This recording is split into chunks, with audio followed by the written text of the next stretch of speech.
Assalamualaikum warahmatullahi wabarakatuh. Kami dari kelompok 12 akan mempresentasikan tentang membangun sistem informasi.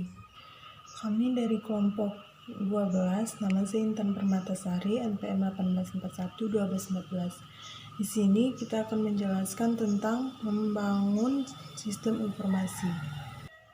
Sistem sebagai perubahan yang direncanakan dalam perusahaan. Ada dua. Yang pertama itu membangun sistem informasi baru adalah salah satu jenis perubahan yang direncanakan dalam organisasi. Yaitu ketika kita merancang sebuah sistem informasi baru, itu sama saja dengan kita sedang merancang ulang organisasi tersebut. Pembuat sistem harus mengerti bagaimana sebuah sistem akan mempengaruhi proses bisnis tertentu dan organisasinya secara keseluruhan. Yang kedua, yaitu bentuk perubahan organisasi yang lebih kuat adalah sebuah rekayasa ulang proses bisnis atau bisnis proses reengineering yang melaluinya proses bisnis dianalisis, disederhanakan, dan dirancang ulang. Perubahan bisnis yang lebih radikal ini disebut pergeseran paradigma atau paradigm shift. Pergeseran paradigma ini melibatkan pemikiran ulang sifat dan bisnis, mendefinisikan model bisnis baru, dan sering mengubah sifat perusahaan pada saat ini.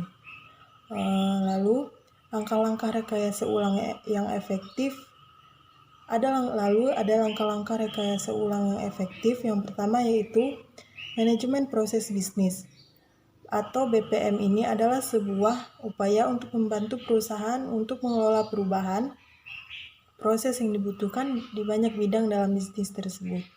Yang kedua, manajemen kualitas total ini yaitu merupakan tentang bidang lain dari proses perbaikan, yaitu kontinu. Yang ketiga, Six Sigma. Sedangkan Six Sigma ini dianggap bertahap daripada rekayasa ulang proses bisnis. TQM ini sendiri biasanya berfokus kepada serangkaian peningkatan yang kontinu. Lalu, ada ikhtisar dan pengembangan sistem. Ikhtisar dan pengembangan sistem ini, sistem informasi yang baru merupakan suatu hasil dari proses pemecahan permasalahan organisasional. Lalu proses pengembangan informasi, proses pengembangan sistem aktivitas yang masuk ke dalam menghasilkan suatu pemecahan sistem informasi terhadap permasalahan atau peluang organisasional dinamakan pengembangan sistem. Selanjutnya akan dijelaskan oleh saya Irra Masturia. Baik, di sini saya akan melanjutkan presentasi dari Intan Permatasari, yaitu pendekatan alternatif pembangunan sistem. Yaitu sistem ini berbeda dalam hal ukuran kompleksitas teknologi dan dalam istilah dari masalah organisasi yang ingin mereka selesaikan. Sejumlah pembangunan sistem pendekatan telah dikembangkan untuk mengatasi perbedaan ini. Bagian ini menjelaskan metode alternatif, yaitu siklus sistem kehidupan tradisional, paket perangkat lunak aplikasi, pengembangan penggunaan akhir, dan lain-lain. Selanjutnya yaitu pengembangan end user. Beberapa jenis sistem informasi dapat dikembangkan oleh pengguna akhir dengan sedikit atau tidak ada bantuan formal dari spesialis teknis. Fenomena ini disebut pengembangan penggunaan akhir. Serangkaian perangkat lunak dikategorikan sebagai generasi keempat bahasa. Bahasa generasi keempat ini adalah perangkat lunak yang memungkinkan pengguna akhir membuat laporan atau mengembangkan perangkat lunak aplikasi dengan bantuan teknis minimal atau tidak. Yang kedua yaitu prototipe, terdiri dari membangun sistem eksperimen dengan cepat dan mudah agar pengguna akhir bisa mengevaluasi. Selanjutnya yaitu ada langkah-langkah dalam prototyping. Langkah pertama yaitu identifikasi kebutuhan dasar pengguna.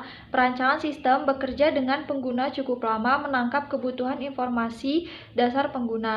Langkah kedua yaitu kembangkan prototipe awal. Perancang sistem menciptakan sebuah karya prototipe dengan cepat menggunakan alat dengan menghasilkan perangkat lunak dengan cepat. Langkah ketiga yaitu gunakan prototipe. Penggunaan didorong untuk bekerja dengan sistem tentukan seberapa baik prototipe memenuhi kebutuhan dan kebutuhannya saran untuk memperbaiki prototipe. Selanjutnya yang akan disampaikan oleh Julita Wami. Perkenalkan, nama saya Julita Wami, NPM 184111185. Di sini saya akan menjelaskan tentang pengembangan aplikasi untuk perusahaan digital. Di lingkungan perusahaan digital, organisasi perlu menambahkan, mengubah, dan menunda kemampuan teknologinya dengan sangat cepat untuk proses peluang baru. Perusahaan mulai menggunakan proses pengembangan yang lebih pendek dan informal yang memberikan solusi cepat.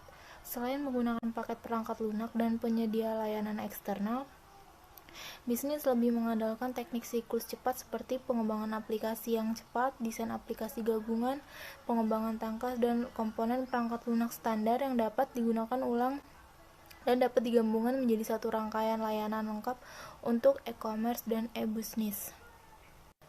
Lalu untuk teknologi apa yang akan dipakai, setelah menentukan tujuan pembangunan, kita perlu memutuskan teknologi apa yang akan dipakai bergantung pada aplikasi yang dikembangkan. Apakah aplikasi ini dirancang khusus untuk mobile, khusus desktop, atau keduanya.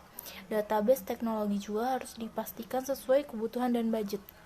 Apakah ingin menggunakan Oracle atau SQL Server, sistem operasi bisa Windows atau Linux, dan penyimpanan data bisa on-premise atau menggunakan cloud service. Pastikan menggunakan yang teknologi yang tepat guna dan dapat memaksimalkan fungsi aplikasi. Lebih banyak dan diskusikan hal ini dengan para developer. Rapid Application Develop. Istilah Rapid Application Develop digunakan untuk menggambarkan proses pembuatan sistem kerja dalam waktu yang sangat singkat. RAD dapat mencakup penggunaan, pemrograman, visual, dan alat lainnya untuk membangun antarmuka pengguna grafis. Pengarsipan berulang elemen sistem kunci otomatis, pembuatan kode program, dan kerjasama tim yang erat antara pengguna akhir dan spesialisasi sistem informasi terkadang sebuah teknik yang disebut joint application design. Digunakan untuk mempercepat pembangkitan kebutuhan informasi dan untuk mengembangkan desain sistem awal. Pembangunan berbasis komponen dan layanan web. Untuk lebih mempercepat pembuatan perangkat lunak, kelompok objek telah dirakit untuk menyediakan komponen perangkat lunak untuk fungsi umum seperti antarmuka pengguna grafis atau kemampuan pemesanan online yang dapat digabungkan untuk membuat aplikasi bisnis skala besar. Sekian presentasi yang dapat kami sampaikan. Wassalamualaikum warahmatullahi wabarakatuh.